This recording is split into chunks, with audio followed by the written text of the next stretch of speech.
c'est un gouvernement de hauts fonctionnaires qui vient effectivement confirmer un peu la démarche qui est adoptée maintenant depuis 2 ou 3 années, une marginalisation en fait des partis de la majorité qui constituent la majorité et qui de plus en plus ressemblent plus à des comités de soutien politique qu'à des partis. Par cela, c'est un gouvernement de gestion technique, j'allais dire, qui est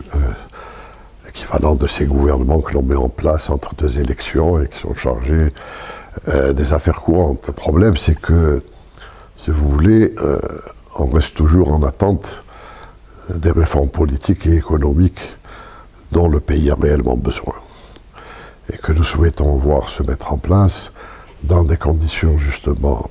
favorables de stabilité sociale pour le moment, que dans des conditions qui sont toujours des conditions de l'urgence,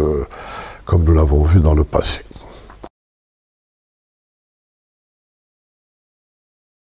La démarche actuelle le mène directement vers la scission. Il est évident qu'il y a maintenant 2 visions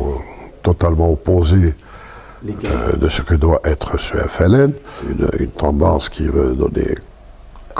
corps et poids dans ce parti, qui est faite surtout des éléments les plus aguerris, les plus anciens, ceux qui ont l'expérience de la vie politique, qui ont une vision de ce que doit être un parti,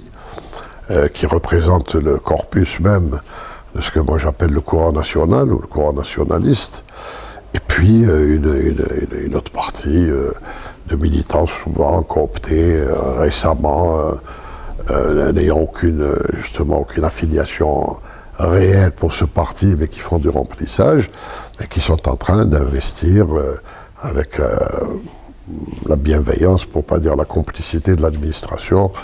le parti du Front de Libération Nationale.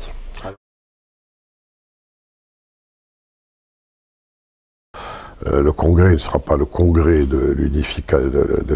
la réunification et le congrès de l'unité, ce sera le congrès qui viendra simplement confirmer le coup de force par lequel est arrivé aujourd'hui la direction illégitime et même illégale dont il a été doté. Nous irons probablement vers une scission, une division, très probablement. Quand on n'a plus le choix et qu'il faut... parce qu'après tout, le parti, c'est un rassemblement d'hommes, certes, mais c'est aussi un creuset d'idées, de convictions, de projets de société, de projets politiques. Et c'est ça qui est finalement le plus important. Il faut que tous ceux qui ont défendu jusque-là l'esprit de ce qu'est le parti FLN, l'histoire de ce parti, le contenu de son projet politique et social puisse continuer à être défendu au nom de ce parti,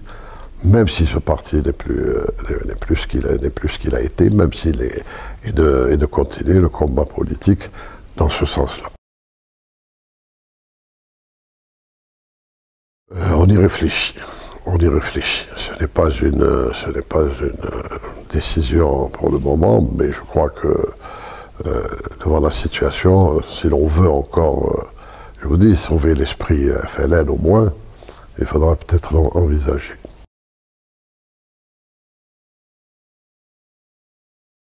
Il n'a pas varié le centre de gravité du pouvoir, ça a été toujours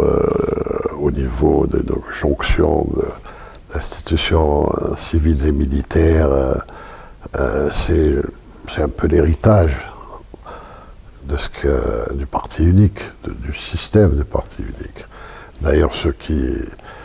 qui aujourd'hui devient un obstacle, c'est que cette culture du parti unique, sans parti unique, je dirais, persiste encore et devient un obstacle et une entrave à des réformes sérieuses et des réformes de fond qui préparent l'avenir et qui permettent justement à ce que le jeu politique normal, tel qu'on le voit dans les pays, tel qu'aujourd'hui il s'est mis en place, par exemple dans un pays voisin comme la Tunisie, afin que l'on entre dans une phase, je dirais, de normalisation définitive et qu'on sorte de cette phase de transition qui n'en finit pas, du passage vers du monopartisme au pluripartisme. Voilà. Je crois que tout le monde sait, tout le monde comprend que nous sommes à la fin d'un cycle, effectivement. Ce que moi, j'ai appelé le cycle post-révolutionnaire, c'est-à-dire tout ce qui est venu après l'indépendance, dans les conditions sur lesquelles nous ne revenons pas et vous connaissez tous, et que maintenant toute une génération, en particulier celle qui a été en charge des affaires de l'État pendant ces 50 ans passés, est en fin de circuit et en fin de cycle biologique carrément.